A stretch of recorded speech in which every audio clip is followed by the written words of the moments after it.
Good morning. Hello. Thank you, everyone. Thanks for tuning into What is Electrification? This will be a virtual activity hosted by the CTE Foundation and Sonoma Clean Power.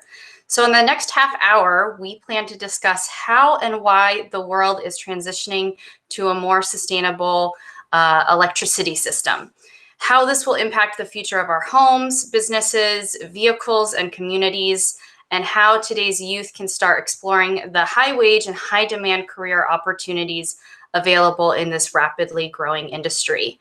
My name is Carolyn Glanton. I'm a program manager with Sonoma Clean Power, and I'm joined by my co-host, Brandon Jewell of the CTE Foundation. Our industry partner today is John Sutter, who is the owner of Advanced Building Science, a company that retrofits building to modern standards of efficiency, comfort, and reduced carbon footprint. And lastly, we are joined by you guys, and so thank you for being here today. And before we get started, just a reminder for any students joining live to keep your cameras off, microphones muted during the presentation. We will have time for Q&A during the end part, and so you can unmute and ask a question there, type the question in the chat, and we'll ask it. So we'll get started with that. John, I'll turn it over to you for your presentation on electrification. Oh, great. Thank you. Look forward to talking about it. So there's our little spaceship through space. And home to about 7.7 billion people and many millions of other species. And this is it. This is our world, and we have to take care of it. And that's why we're going to be talking about what we're talking about today. And, you know, we're actually doing this for future generations. So let's talk about what doing this means next. So this is a view of the Earth at sunset taken from the International Space Station. And that thin blue line you see is our atmosphere.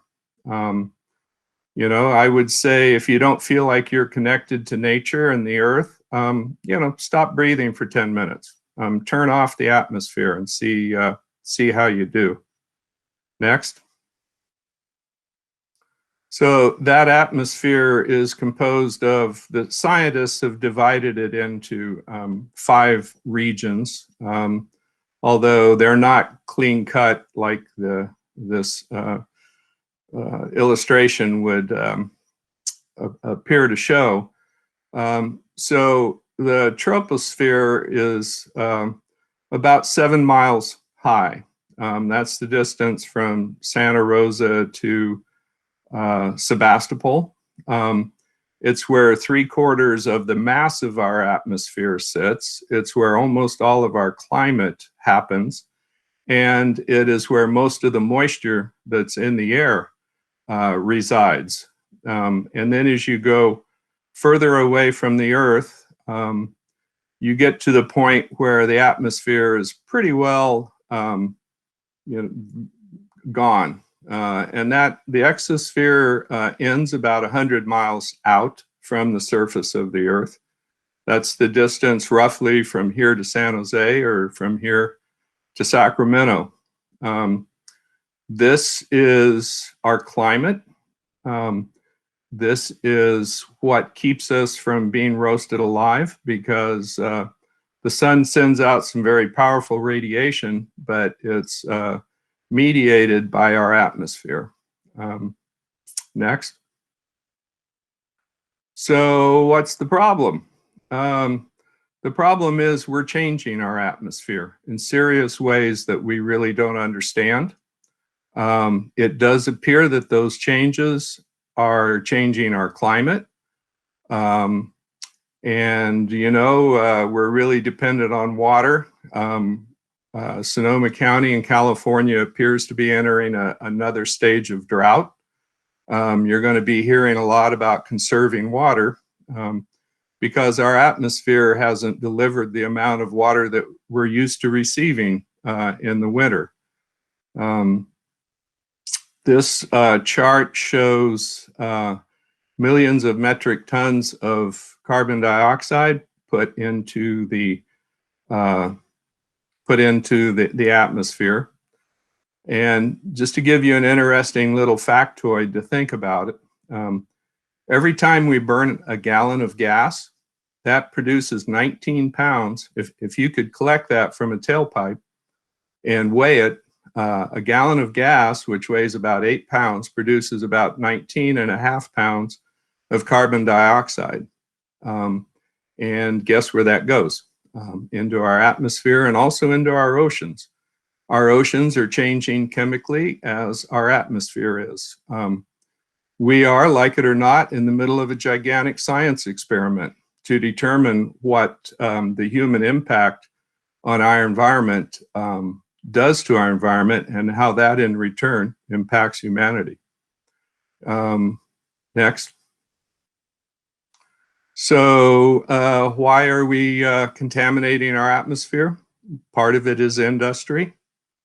This pretty well speaks for itself. Next. A lot of it is because of our transportation system. As I said, you burn a gallon of gas, you're putting 19.5 pounds of carbon dioxide in the air. Now, less obvious is the carbon dioxide and other combustion gases that our gas burning appliances in our home put into the atmosphere. So on the left-hand side, you have two roof safes that are vents for furnaces. They're every bit as dirty and polluting as the exhaust from our gas-burning automobiles. And where does that nasty combustion gas come from? Next. Appliances like these. So on the left-hand side, you have an old-fashioned gas-burning furnace. And so why do we burn gas inside our residences? Essentially to keep warm in the winter. On the right-hand side, we have a gas-burning water heater. And why do we heat water? Well, most of us enjoy showers and warm water when we wash our clothes and warm water when we wash our hands. These two appliances are responsible for about 75% of the combustion gas pollution that come from our houses and enter our atmosphere. Next. This is what the inside of a gas furnace looks like when it's doing its thing. Looks kind of cool, like the back end of a jet, but it is the natural burning of natural gas, which is a fossil fuel dug out of the ground or piped out of the ground. When it's all done burning, it's produced a lot of carbon dioxide and nitrous oxide, and another very nasty gas, and one that California is working hard to reduce in the gas furnaces that are out there. And yeah, so it looks kind of cool, but it really isn't. It's hot and it produces pollution. Next. This is a couple other gas burning appliances in a house. The upper two are the flames that are produced by burning gas to heat our water. On the upper right-hand corner, that yellow flame is indicative of a very poor combustion. This is almost certainly also producing not just carbon dioxide, but carbon monoxide. Monoxide can send you to your grave, and we have to treat it very seriously. Fortunately, if we replace all our gas burning appliances, that's one less thing we have to worry about is carbon monoxide poisoning. Then, of course, the bottom left-hand side is a gas burning stove. And on the right-hand side, that's looking into a gas burning clothes dryer. Next. couple more pictures, the back of a clothes, you can see the piping bringing in the gas for a clothes dryer on the upper left. Lower left, that's a gas burning fireplace. And then of course, the gas burning range that is fond to many people because they remember how bad the old electric stoves were. If you guys have an electric stove with those coils that glow red when it's turned on, that's 20th century technology and has nothing to do with the electric stoves of today. Next. So how do we keep ourselves warm and cool if we're not going to have furnaces? Well, we have a technology called Minisplits, and the technology is pretty identical to what goes on in a refrigerator to keep your refrigerator cool. This is an illustration of how a basic electric mini split can keep your house warm, and as a bonus, they're automatically also air conditioning. And they're very highly efficient. They use about 1/3 the electricity that old electric air conditioners use, because they use a different technology, direct current inverters for those that are technically inclined. Next. These are what they actually kind of look like in the real world. Upper left-hand corner is a compressor that takes refrigerant and compresses it and puts it into those two black lines that go into the white line cover. We call these line sets. Those run into units on the inside that can slowly put out heated or cooled air made by the compressor on the outside of the house. So if the inside air handler is putting out warm air, the outside unit is putting out cold air or cool air. And then bottom right hand shows how we run line sets. One's running up into the attic on the right hand side, and the other one is running to an air handler above the window. Next. Hey, John, this is Carolyn. I just wanted to do a quick time check. Sure. We have 15 minutes left, and I know we wanted to get to Q&A. Okay. So just wanted to mention that. We'll move it along. So that's what a electric water heater, a heat pump water heater looks like. Not much different than what we're used to now. Next. Little example of how heat pump water heaters work. Next. And then finally, this is the solution for burning gas. It's called an induction range. It uses magnetism to heat the bottom of the pot. And it's the stove of the future. Next. That's what they look like on the inside with their magnetic coils. So only the pot gets hot, nothing else does. Next. Heat pump clothes dryer. Next. Yeah, I'm busy, Danny. And then to complete the AllElectric House, let's go with solar and run our life on clean sunshine. Next. And finally, battery storage on the left, and charging your electric car on the right. And next. So this is what the AllElectric House looks like. And it's the way of the future, and there's going to be a lot of work changing all those gas burning appliances to modern clean appliances. Thank you. Thank you, John. Appreciate that. And so now we can open it up for Q&A. So go ahead and type your questions in the chat. And Brandon, I think we have a few to get started. Yeah, I just want to, clarify. We just looked at that, and I mean, the whole part of this activity is what is electrification. I think just to clarify and summarize what we just learned, electrification, it sounds like is, and John, maybe you can define this better, but it's really just going towards a more sustainable energy by electrifying everything, right? Like all the appliances, our homes, our businesses, our vehicles, so that we're not pushing all that carbon in the air. Is that right? Yeah, essentially we have to get off fossil fuels as fast as possible. Our electric grid, some people say, but generating electricity is dirty too.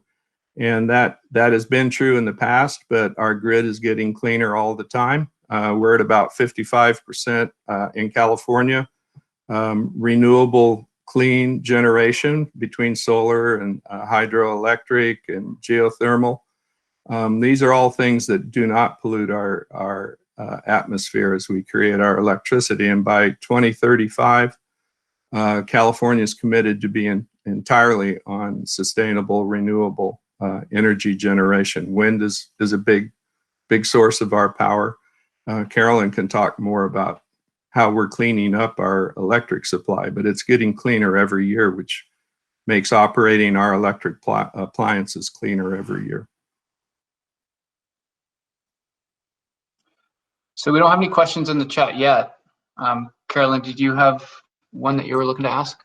Sure. So John, what kind of careers do you expect to be in high demand, say within the next 5 to 10 years for this industry? Well, one thing that kind of jumps out at you is electrician. I'm hiring electricians right now. Also HVAC technicians that can install Minisplits, and they also install clean filtration systems to keep the air inside our home cleaner. Those are the two big trades, but also understanding insulation and snugging up our buildings so they don't leak our conditioned air that we've spent a lot of energy to create. Insulation, and then supporting trades like drywall. Most of the construction trades, but in our company, we have specialties, but we also have a lot of cross-trade work too. The insulation guys will work with the electrician, and the HVAC guys will work with the guys that are changing out old windows. So all the trades, but the one thing I would say is don't think graduating from school is the end of your education, because technology is evolving rapidly. Be prepared for lifetime learning. John, we do have a couple questions coming through. The first one I think is a great question from Jose. How long do you think it will take to implement the new technology in every household? Well, a lot of it has to do with what's going on with the president and the Congress right now. President Biden is pushing a very aggressive agenda to get us off fossil fuels. It's a very political question. I would say, every is a big term, but I would say the vast majority, we pretty much need to do it in the next 25 or 30 years, or we're entering a very scary period about what we're doing to our environment. And then you said California, this is another question by Alex. Do you say by 2030, California will have most of their homes be a part of that sustainable energy project? No, that's when our grid is supposed to be virtually 100% clean, renewable energy, instead of relying on, generally, in the past, we've generated our electricity with natural gas. That's something that has to stop as soon as possible. And California is committed to doing that by 2035. So that's the grid. That doesn't necessarily mean the homes themselves are electrified by that point. No, it's an issue of money. If we do a full electric conversion on a typical 1,500 square foot residential home, we're looking in the range of $25,000, which in the big picture, considering the typical home in Sonoma County is 500 to 600,000. You know, 25,000 to make it clean and comfortable and efficient doesn't seem unreasonable, but it is still a lot of money. Yeah. So we don't have any more questions as of yet.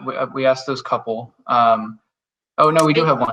I'm sorry, we have one that just came through from Brandon. What is the relative age for the people you're hiring? Can a student like me get a job from you? Great question.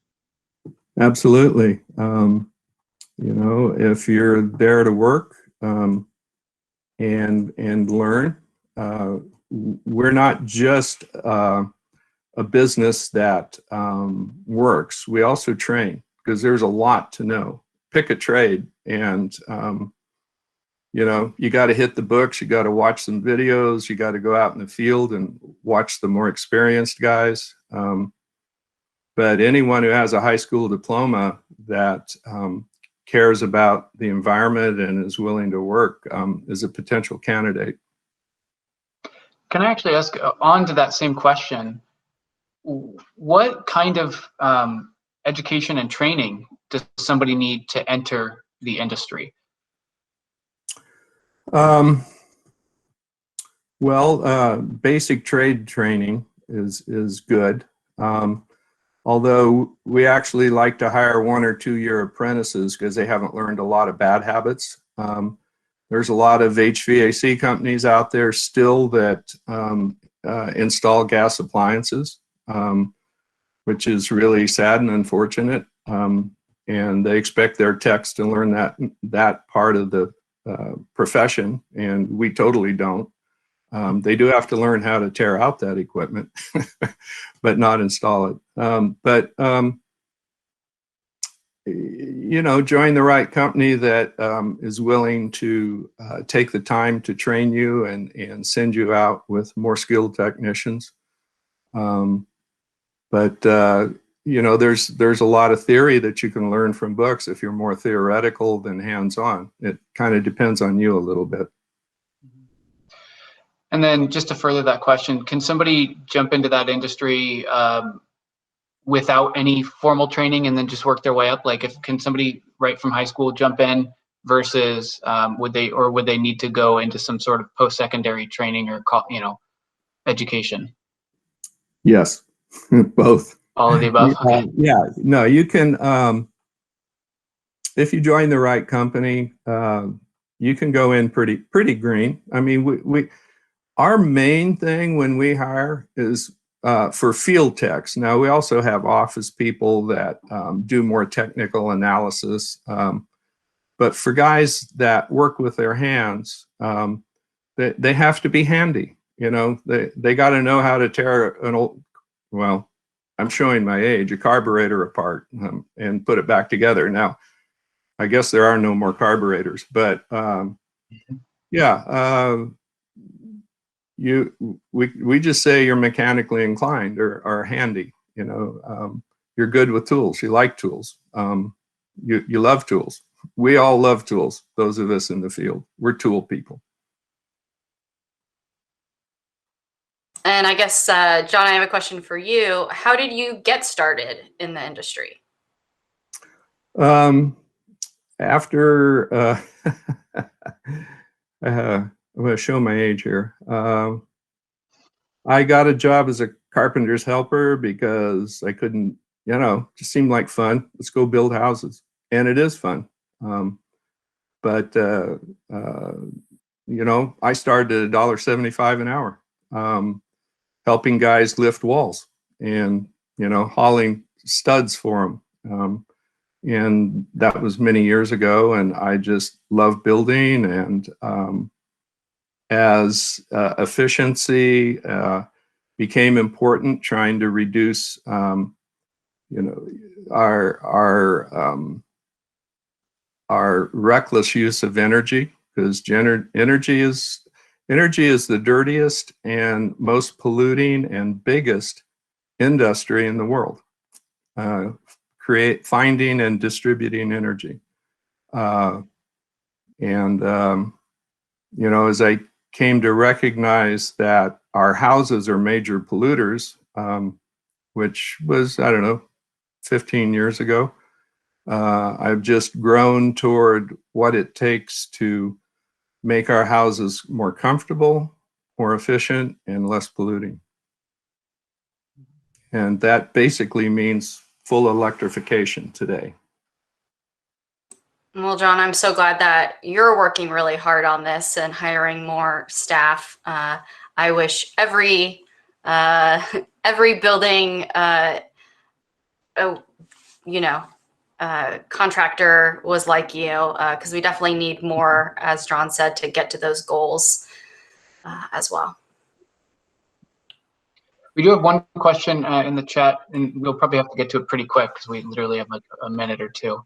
But what challenges do you think you'll face all around? And this is from Alex. I'm assuming that he means what challenges, you know, will we face as we move to a more electric future?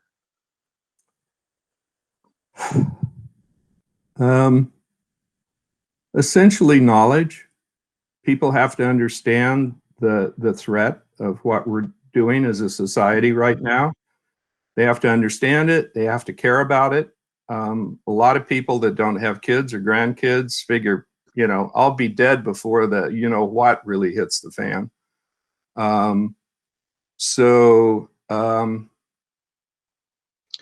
lot of people think climate change is some kind of a hoax put on to make somebody some kind of money. You know, we need people to start believing our scientists that say, no, it's not a hoax, it's an existential threat to civilization. Somewhat of a commitment to spend some money, not a huge amount of money, but education and yeah, just spreading the word of what we're doing to our planet and making people realize it's real. Yeah, and I'd also say, I just know from the building trades that having a workforce to build these new homes and electrify them is another challenge.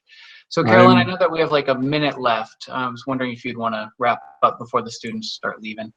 Absolutely. I just want to thank everyone for, you know, waking up and joining us this morning to talk about the importance of electrifying our homes, businesses, and everything basically in the future.